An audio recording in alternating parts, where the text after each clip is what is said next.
अल्हम्दुलिल्लाहि रब्बिल आलमीन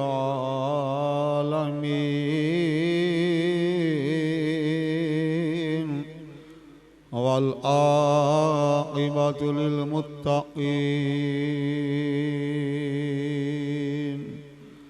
अस्सलातु वस्सलामु अला रसूलिहिल नबीयिल करीमिल अमीन व अला आलिहि व अस्हाबिहि अजमाइन। अम्मा बअदु फ़अऊज़ु बिल्लाहि मिनश शैतानिर रजीम। बिस्मिल्लाहिर रहमानिर रहीम।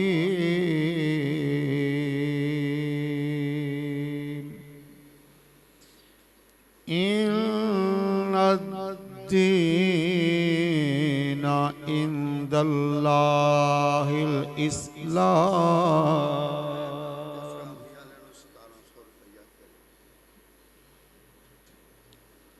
सदक़ल्लाहुल अज़ीम। इन्नल्लाहा व मलाइकतहु युसल्लूना अलन नबी या अय्युहल्लज़ीना आमनू सल्लू अलैहि व सल्लिमू तस्लीमा। अस्सलातु वस्सलामु अलैका या रसूलल्लाह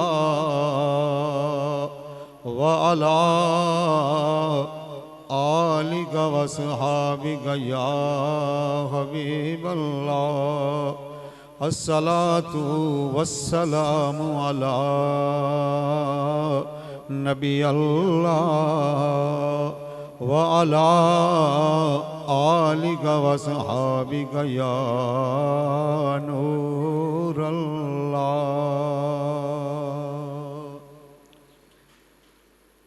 चूम कर गुंबद हज़रा जो फिजा आएगी मेरे आंगन में भी खुशियों की बहार आएगी। ख्वाब में देंगे कलम नात निगारी के लिए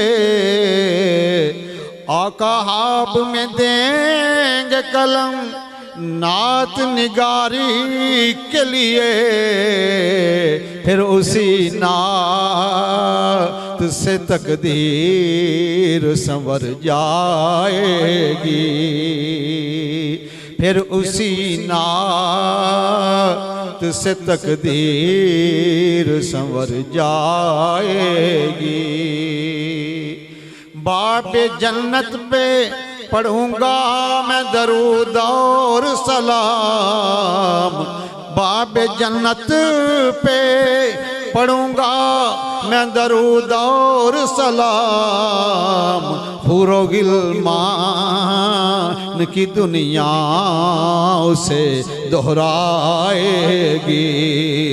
हुरो गिलमान की दुनिया उसे दोहराएगी।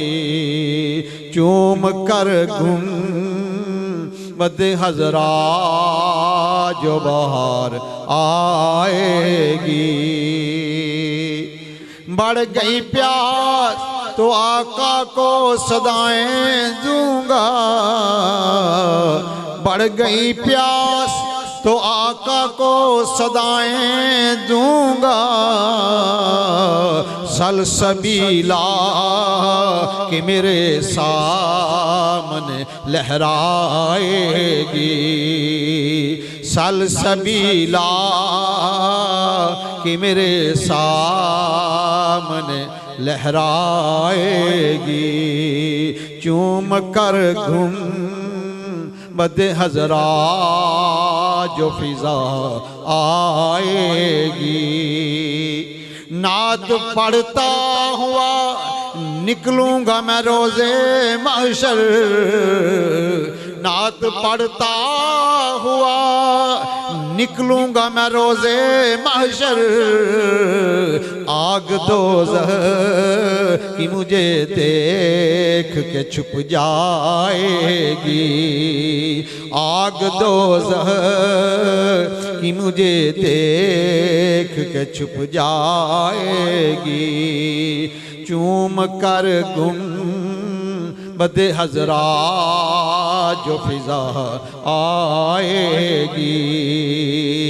मेरे आंगन में भी खुशियों की बहार आएगी। अल्लाह सुब्हानहू की हम्द व सना के बाद अल्लाह सुब्हानहू के प्यारे महबूब दनाए गयूब मौलाए कुल फ़ख्र रसूल हादी सबुल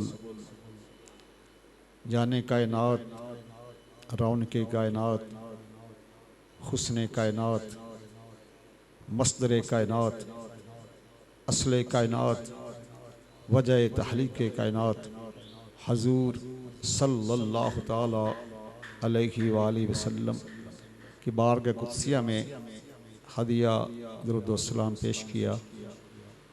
चंद अशआर बेमिसल महबूब की बेमिसल ज़ात अक़दस की नसर आपके सामने कुरान मजीद फ़ुरक़ान हमीद का तीसरा पारा सूरा आले इमरान की आयत नंबर 19 तिलावत करने का शरफ़ हासिल किया है, जो इस दीन इस्लाम की अज़मत के ऊपर रिफ़अत के ऊपर इसकी ताज़ीम के ऊपर तकरीम के ऊपर डंके की चोट ऐलान फरमा रही है कि इन्नद्दीना इंदल्लाहिल इस्लाम, surely the true religion with Almighty Allah is Islam, कि बेशक अल्लाह सुब्हानहू का जो पसंदीदा दीन है, जो सच्चा दीन है, वो इस्लाम है।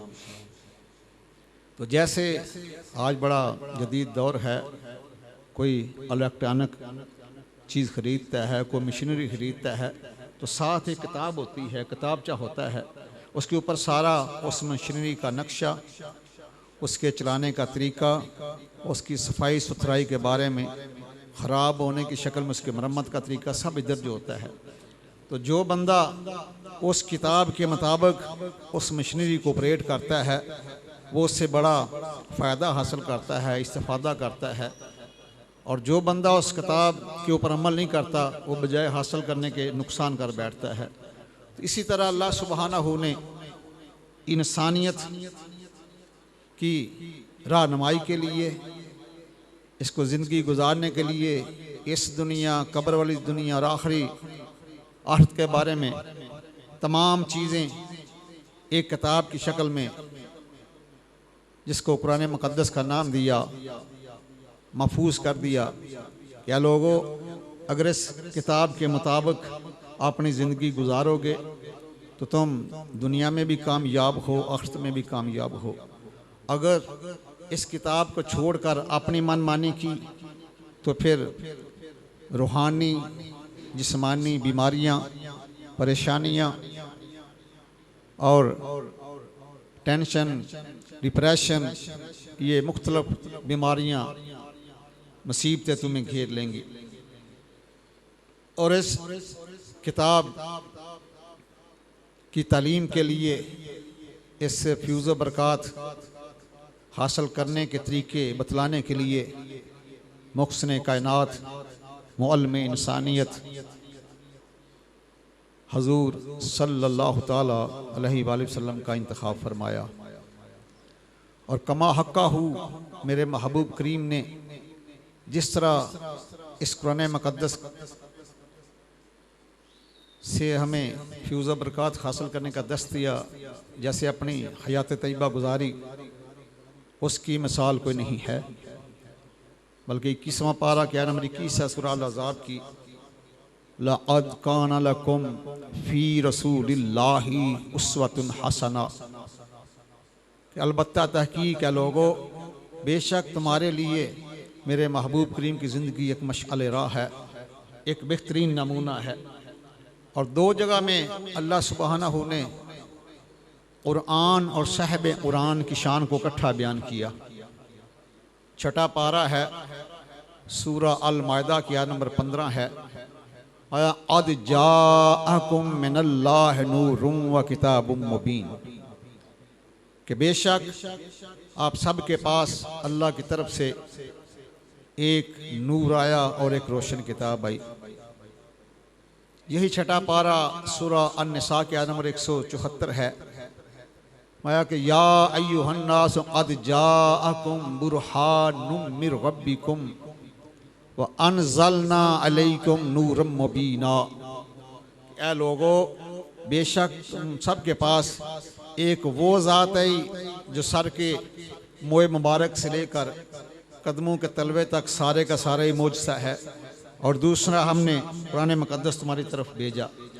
ये दो जगह कुरान मुक़द्दस और साहिब कुरान की शान को इकट्ठा बयान करके अल्लाह सुब्हानहू ने बतलाया कि कुरान मुक़द्दस की अज़मत और शान का जो ऐलान मेरे महबूब करीम ने किया कि और नहीं कर सकता था। और दूसरी बात बतलाई कि महबूब किबरिया की शान के डंके, आपकी अज़मत के तराने जैसे कुरान मुक़द्दस ने गाए हैं, कोई और किताब नहीं गा सकती थी। इसलिए फरमाया कि इस किताब जैसी कोई किताब नहीं है और मुस्तफ़ा करीम जैसी कोई ज़ात नहीं है। अल्लाह अकबर कबीरा।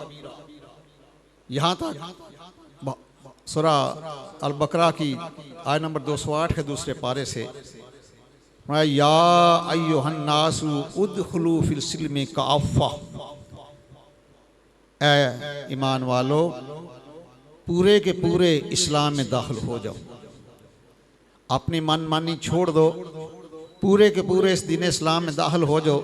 फिर देखो ये तुम्हें रूहानी और जिस्मानी तौर पे पकीज़ा रखेगा और तुम्हें अखुव्वत, हमदर्दी, भाईचारे और मुअद्दत व मोहब्बत का ये दर्स देगा। और सबसे ज़्यादा कुरान मुक़द्दस ने इस दीन फितरत को बयान किया, फरमाया कि ये वो दीन है जो इंसान को इंसानियत के मकाम से आगाह करता है, आशना करता है। बल्कि अगर मैं ये कहूँ कि इंसानियत का दूसरा नाम इस्लाम है तब भी बेजाना होगा कि ये वाह दीन है जिसने रूहानी और जिस्मानी पाकीज़ की तरफ तवज्जो दिलाई है। हालांकि गैर मुस्लिम कौमों को बड़ा नाज है कि वो ज़्यादातर बाई एयर सफ़र करती हैं, आलाशान घरों में रहते हैं, एयर कंडीशन गाड़ियाँ हैं, एयर कंडीशन दफ्तर हैं, लेकिन खुदा की कसम वो रूहानी तौर पर भी नापाक हैं, जिस्मानी तौर पर भी नापाक हैं, कि उनका लिबास नापाक है, उनकी खुराक नापाक है, उनकी सोच नापाक है। अल्लाह सुब्हानहू ने अपने महबूब के ग़ुलामों को यहाँ तक हुक्म दिया कि ये अगर नमाज पढ़नी है तो तुम्हारा जिस्म भी पाक होना चाहिए, तुम्हारा लिबास भी पाक होना चाहिए और तुम्हारी सोच भी पाक होनी चाहिए। रूहानी और जिस्मानी पाकीज़गी का जितना प्रचार इस्लाम ने किया है कोई और कर ही नहीं सकता। उन बदबख्तों को ये भी कोई नहीं कि कुत्ता बिल्कुल निजस नापाक है, उनके बिस्तर के ऊपर लेट जाए उन्हें परवाह नहीं है, उनके कपड़ों को चाटे उन्हें परवाह नहीं है, और यहाँ तक कि वो उसको चूमना भी शुरू कर देते हैं। तो मेरे महबूब करीम ने इसकी बड़ी सख्ती से मुखालफत की है। माया कि अल्लाह ताला ख़ुद भी तय्यब है और वो पाक हर चीज़ों से ही मोहब्बत फरमाते हैं। और माया कि अल्लाह ताला ख़ुद भी वल्लाहु जमील युहिब्बुल जमाल, ख़ुद भी हसीन व जमील है और हसीन व जमील चीज़ों से, सूरत की जो है खूबसूरती से, सीरत की खूबसूरती से अल्लाह सुब्हानहू मोहब्बत फरमाते हैं।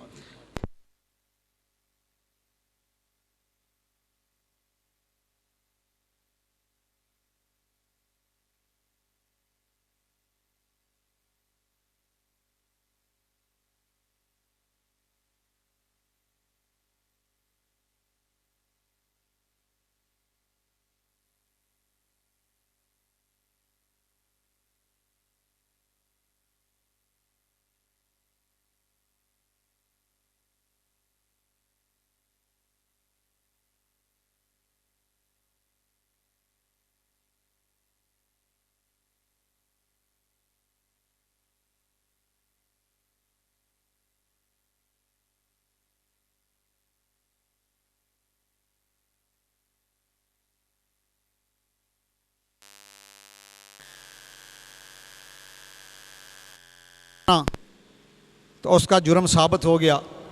तो नबी अलैहिस्सलाम ने उस बनी मखजूम की औरत फ़ातिमा का चूँकि जुर्म साबित हो गया, हाथ काटने का हुक्म दे दिया। अब सहाबा ने सैयदना उसामा बिन ज़ैद रज़ियल्लाहु ताला अन्हु को सिफारिश करने के लिए भेजा। जब जाके आपने सिफारिश की तो मेरे महबूब करीम का जो चेहरा मुबारक है वो लाल हो गया, जलाल में आ गया। फरमाया इसलिए तुमसे पहली कौमें तबाह हो गई। अगर कोई शरीफ ज़्यादा, कोई अमीर कोई जुर्म करता था तो उसको छोड़ दिया जाता था। अगर कोई कमज़ोर या गरीब वो जुर्म करता था तो उसको सज़ा दी जाती थी। अल्लाह अकबर कबीरा। फरमाया कि अगर मेरी बेटी फ़ातिमा भी ये काम करती तो मैं उसका भी हाथ काटने का हुक्म दे देता। ये है इस्लाम का अमली दर्स जो महबूब किबरिया ने हमें दिया है। यही मकालात का सफ़ा 248 का। जब सैयदना उमर बिन आस ने मिस्र को फ़तह किया तो आपने उनको मिस्र का गवर्नर बना दिया। और आपका जो बेटा था उमर बिन आस का, उसको बड़ा शौक़ था घोड़ा दौड़ाने का। उसने एक मिस्री के साथ घोड़ा दौड़ाया, मिस्री का घोड़ा जीत गया। तो ये गवर्नर मिस्र का बेटा है उमर बिन आस का। इसने उसके जिस्म के ऊपर कोड़े मारने शुरू कर दिए और कहा कि हुस्खा अना इब्नुल अकरमीन, मेरे अब कोड़े खाता जा, क्योंकि मैं एक शरफ वाले बाप का बेटा हूँ, एक बड़े शरफ वाले घराने से तल्लुक़ रखता हूँ। उस मिस्री ने सैयदना फ़ारूक आज़म के अदल के बारे में सुना था। सैयदना फ़ारूक आज़म का दौरे खिलाफत है। वो मिस्र से चला, मदीना तैयबा पहुँचा और आके आपकी अदालत में गवर्नर मिस्र के बेटे के ख़िलाफ़ मुकदमा दायर किया। मैं कुर्बान जाऊँ फ़ारूक आज़म तेरी अज़मत पर। मिस्र में अपने गवर्नर उमर बिन आस को भी तलब किया, उसके बेटे को भी। कटहरे में एक तरफ मिस्र का गवर्नर उसका बेटा खड़ा है, एक तरफ वो फरियादी खड़ा है। जब आपने दोनों का मौक़िफ़ सुना तो चूँकि गवर्नर मिस्र उमर बिन आस का बेटा वो मुजरम था, आपने उसे कोड़ा दिया। फरमाया खुज़हा इब्नुल करीम, अब पूरे ताकत के साथ इस करीम इस शरीफ ज़ादे के जिस्म के ऊपर कोड़े बरसा। और दुनिया ने फिर अदल का आफाकी नज़ारा देखा। अल्लाह अकबर कबीरा। ये दीन इस्लामी है जिसने हर चीज़ को उसके मकाम के ऊपर रखा है। मर्द को उसका हक दिया, बीवी को उसका हक दिया, वालिदैन को उनका हक दिया, औलाद को उनका हक दिया, भाई को भाई का हक दिया, बल्कि यहाँ तक जानवरों को उनके हकूक़ अदा किए। मेरे सरकार ने यहाँ तक फरमाया कि तुम पक्की फसल को भी नहीं उजाड़ सकते, नबातात के हकूक़ मकर कर दिए मेरे महबूब करीम ने। तो आइए ज़रा अगर झलक देखनी है इंसाफ की तो उस वक्त देखो मुल्क खंजनद में सुल्तान मुराद वो हुकूमत कर रहा था। तो उस दौर में एक बड़ा बहुत कारीगर बंदा था, मेमार था, बड़ा आला दर्जे का। उसने हुक्म दिया कि शाही ख़जाने में से बैतुल माल जितना मर्जी पैसा ले लो, लेकिन एक शानदार मस्जिद तमीर कर दो। उसने बड़ी शानदार मस्जिद तमीर की, लेकिन जब गया सुल्तान मुराद उसने देखा तो उसको मस्जिद का नक्शा पसंद ना आया। उसने क्या किया, गुस्से में आके बजाय उसकी हौसला अफजाई करने के उसको डांट पला दी और उस मेमार का एक हाथ कटवा दिया। जब हाथ कट गया तो वो चलता चलता काजी की अदालत में गया। उसे पता था ये इस्लाम की हुकूमत है, ये हमारी तरह थोड़ी है कि नाम तो इस्लामी जमहूरिया पाकिस्तान रख लिया, शहरों के नाम इस्लामाबाद रख लिए और पूरा महीना रमज़ान मुबारक की खुला खिलाफ वर्जी होती रही। किसी जालिम जाबर के कान तक जूं तक ना रही कि हम कंट्रोल करें, ये हमारा महीना है। सरेआम लोग सिगरेट पीते रहे, खाते पीते रहे, बाज़ारों में चलते, हमने खुद मुशाहिदा किया। ये सिर्फ नाम इस्लामी रखने से थोड़ा इस्लाम आ जाता है। इसका अमली तौर पर जब तक निफाज ना हो उस वक्त तक हमें इसके फ्यूज़ो बरक़ात हासिल नहीं होते। उस मेमार ने काजी की अदालत में दावा दायर किया कि मेरा न हक हाथ काट दिया गया है, मुझे मजूर कर दिया गया, मुझे सजा दी गई। तो उसने पूछा तेरा हाथ किस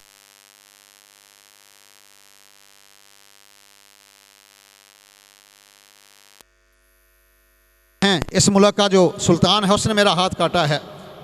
लेकिन मैं कुर्बान जाऊँ, चूँकि इस्लामी हुकूमत थी। आजकल का कोई मजिस्ट्रेट कोई हाकम होता, कहता हम क्यों तेरा मुकदमा सुने, हम अपने बादशाह के ख़िलाफ़, हमें तो जान का भी ख़तरा है, नौकरी का भी ख़तरा है। लेकिन ये दीन इस्लाम का अमली नफाज दुनिया ने देखा। मैं कुर्बान जाऊँ उस काजी की अजमत पर। सुल्तान मुराद को अदालत में तलब किया। अब कटहरे में एक तरफ वक़्त का सुल्तान खड़ा है, दूसरी तरफ वो गरीब मजूर मेमार खड़ा है। तो जब काजी साहब ने आया मुबारक पढ़ी सूरह बकर की, माया के वालाकुम फिल किसासी हयातुन या उलिल अलबाब, अकल वालो इस खून के बदले में तुम्हारे लिए एक ज़िंदगी है। जब ये आया मुबारक सुनी ना काजी के ज़बान से, तो सुल्तान मुराद का रंग फक हो गया, वक़्त के बादशाह का रंग पीला पड़ गया। तो आपने माया कि बादशाह क्या तुम्हारे पास इख्तियार था इसके हाथ कटवाने का? खामोश। जब पता चल गया, बादशाह ने तस्लीम किया अपने जुर्म को, तो फरमाया ये बादशाह सुन ले, एक बादशाह का खून एक मेमार के खून से ज़्यादा रंगीन नहीं होता। एक सुल्तान के खून की कीमत एक आम आदमी मुसलमान के खून की कीमत से ज़्यादा नहीं। फरमाया जो आप फैसला करोगे मुझे मंजूर है। माया अब इसके किसास में तुम्हारा भी हाथ काटा जाएगा। उसी वक़्त सुल्तान मुराद ने आस्तीन से अपना हाथ बाहर निकाला काटने के लिए, लेकिन मैं कुर्बान जाऊँ उस मेमार की अजमत पर। वो भी कुरान मुकद्दस का हाफिज था। उसने 14वां पारा सूरह अल नहर की आयत नंबर 90 तिलावत की। माया के इन्नल्लाह यामुरु बिल अदली वल इहसान,